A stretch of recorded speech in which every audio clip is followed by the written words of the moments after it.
વડાપ્રધાન નરેન્દ્ર મોદીને કોલંબોમાં ઐતિહાસિક સમારંભે સ્વાગત મળ્યું। વડાપ્રધાન નરેન્દ્ર મોદી શ્રીલંકાના 3 દિવસીય સત્તાવાર પ્રવાસે કોલંબો પહોંચ્યા છે। આ પ્રવાસ દરમિયાન કોલંબોના ઇન્ડિપેન્ડન્સ સ્ક્વેર ખાતે તેમણે ઐતિહાસિક સમારંભે સ્વાગત આપવામાં આવ્યું છે।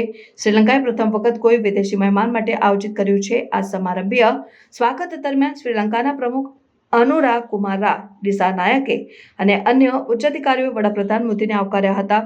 પ્રધાનમંત્રી મોદીના આ પ્રવાસનો મુખ્ય હેતુ ભારત અને શ્રીલંકા વચ્ચેના દ્વિપક્ષીય સંબંધોને વધુ મજબૂત બનાવવાનો છે।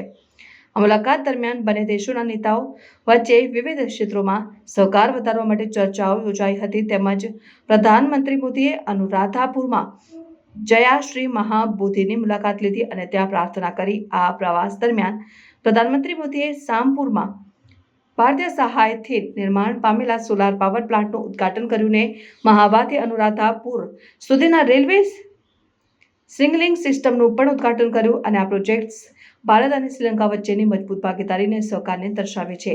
વડાપ્રધાન મોદીના આ પ્રવાસે ભારત અને શ્રીલંકા વચ્ચેના સાંસ્કૃતિક અને ઐતિહાસિક સંબંધોને વધુ મજબૂત બનાવવામાં મદદ કરી છે। તેમણે શ્રીલંકાના નેતાઓ સાથે મળીને દ્વિપક્ષીય સંબંધોને નવી ઊંચાઈઓ પ્રાપ્ત કરવા માટેની પ્રતિબદ્ધતા વ્યક્ત કરી છે।